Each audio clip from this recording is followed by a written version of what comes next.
Hello, grade 11. I hope you're all okay. We'll move on.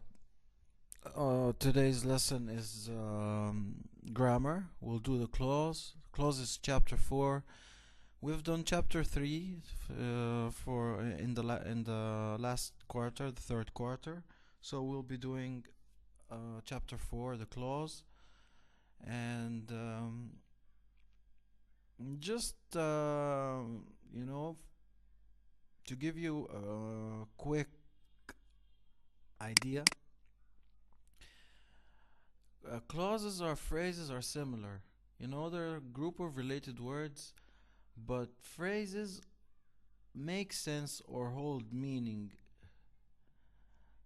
while clauses do not always have to make sense or give a full meaning. We'll see that in details. Now, as a diagnostic preview, to identify independent and subordinate clauses, identify the italicized clause in each of the following sentences as independent or subordinate. So now clauses are divided into two parts: independent and subordinate. If the italicized clause is subordinate, tell whether it is used as an adverb, an adjective, or a noun.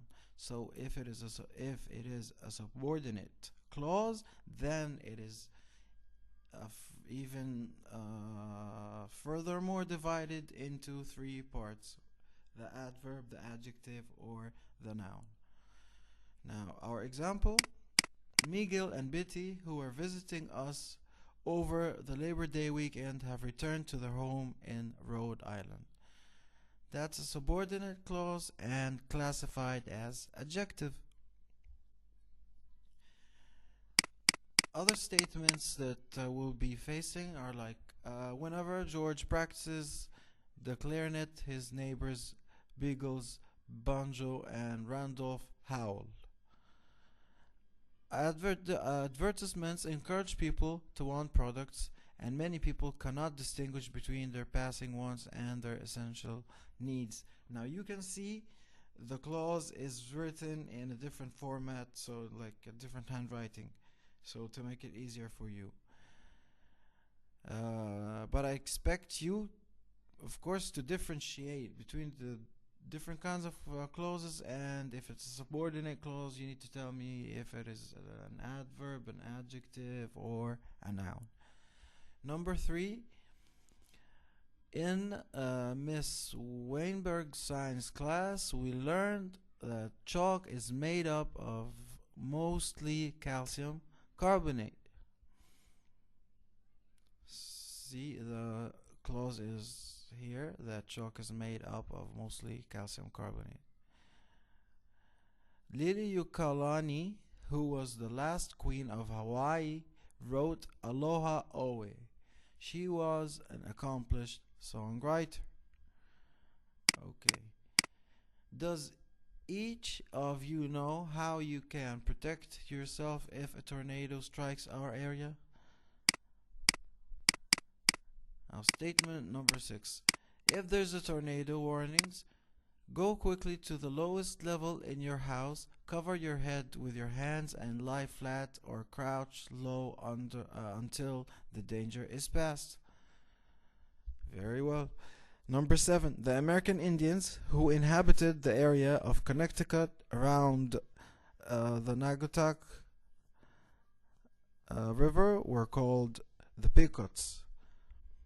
American music has been enriched by Ella Fitzgerald, Leslie Uggams, and Lena Horne, 3 well-known African-American vocalists. That the girls' volleyball team was well coached was demonstrated last night when the team won the state championship. The last statement: as you enter the school, the principal's office is the 3rd room on your right. Okay, excellent. Now you can ask me if you don't understand anything. You don't hesitate to communicate with me anytime. if you need anything to ask. Now, classifying sentences according to structure. Classify each sentence in the following paragraphs as simple, compound, complex, or compound complex. Like, for example, in January 1991, Phoebe Jeter displayed leadership and courage. As you can see, this is very simple. So the structure of that sentence is a simple structure. Other sentences, just who is this Phoebe Jeter from Sharon, South Carolina? Phoebe Jeter, serving as a lieutenant in the U.S. Army, led a platoon during the Persian Gulf conflict in 1991. Jeter will always remember the tense January night when she heard the words Scud alert. On her orders, 13 Patriot missiles were fired and at least 2 Scud missiles were destroyed. When the Persian Gulf conflict was over, Jeter had the satisfaction of knowing that she had successfully defended U.S. troops. That 40% of the women who served in the Gulf were African Americans, maybe an underestimate. Figures have not been released by the Pentagon, but some say the actual number may have been closer to 50%. The Persian Gulf conflict tested the mettle of all female military personnel involved. Throughout the conflict, women shared hazardous assignments, primitive living conditions, and various battle responsibilities with men. The professionalism and courage of the women who served in the Gulf earned them a considerable respect. The last statement, perhaps now, because of soldiers like Phoebe Jeter, people will think differently about the role of women in the United States Armed Forces. Now, what is a clause? A clause is a word group that contains a verb and its subject, and that is used as a sentence or as a part of a sentence. Every clause has a subject and a verb, so don't forget that. Now, rule number 1. What is a clause? A word group that contains a verb and a subject. Every clause has a subject and a verb. Not every clause, however, expresses a complete thought, so that is the difference between a clause and a phrase.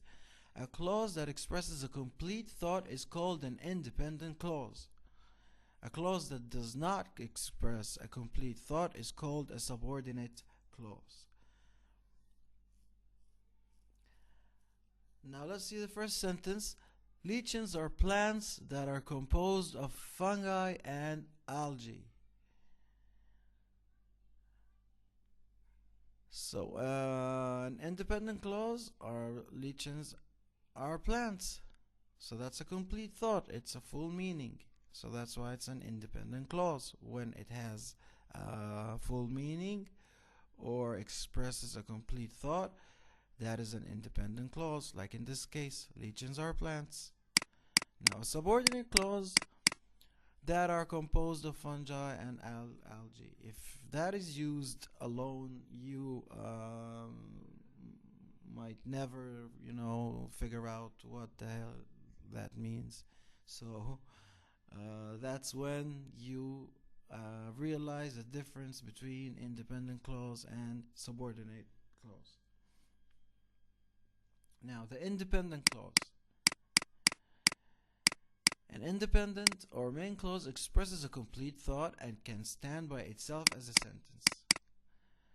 Examples: Miss Martin explained the binary number system. That's one independent clause because it gives a full thought or meaning. In the binary system, each number is expressed in powers of 2, and only the digits 0 and 1 are used. So these are, again, 2 independent clauses joined by a comma and. So these 2 sentences are again independent clauses because they express a full meaning. Now let's see this one. The binary system is a number system. However, it is not the only number system. That's again two independent clauses joined by a semicolon, a conjunctive adverb, and a comma. The binary number system is important to know. That is an independent clause because it is used by computers. It's an independent clause combined with a subordinate clause. Note, an independent clause used by itself is generally called a sentence. The term independent clause is generally used when such a clause is joined with at least one other clause, either independent or subordinate, to make a sentence. Now, the subordinate clause or dependent clause, you remember the first clause was called independent clause. So in this case, it will be called dependent clause because it's a subordinate clause. It's not independent anymore, and that is because it does not express a complete thought and cannot stand by itself as a sentence. So like a word or a phrase, a subordinate clause can be used as an adjective, a noun, or an adverb in a sentence. Examples: that we had collected. What Hui Sue named her pet beagle. When Roberto proofread his essay. Now you see the sentences, they don't express a full meaning. That's why it's a subordinate clause. The thought expressed by subordinate clause becomes complete when the clause is combined with an independent clause.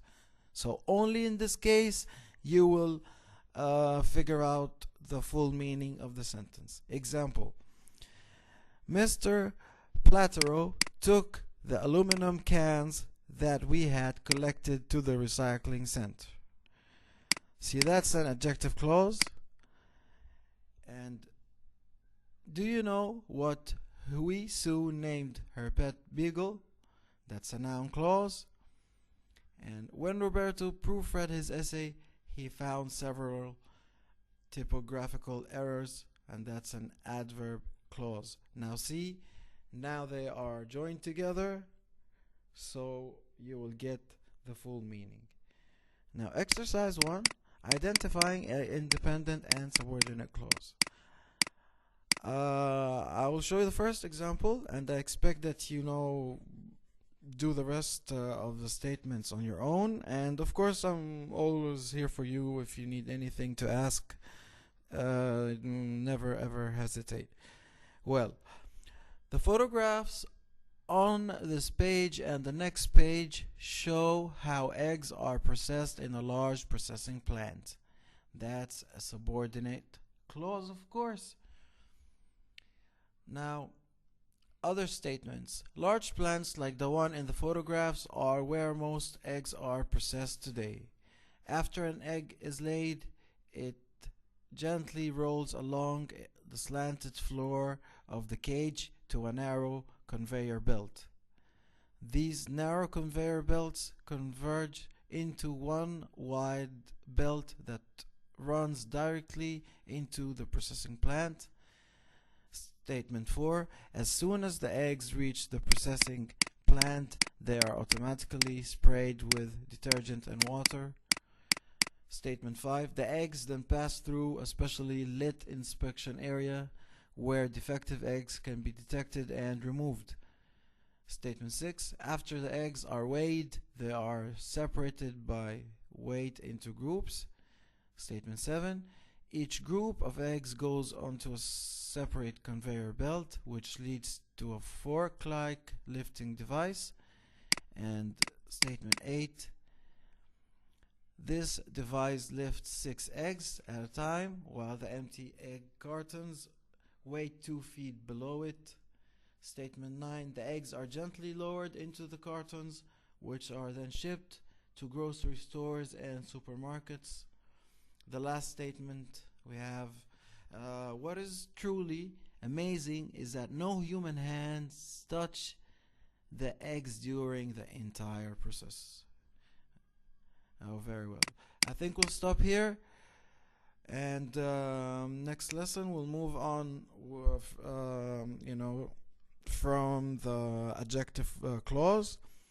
I hope you enjoyed this lesson. I hope you don't hesitate to ask me if you need anything.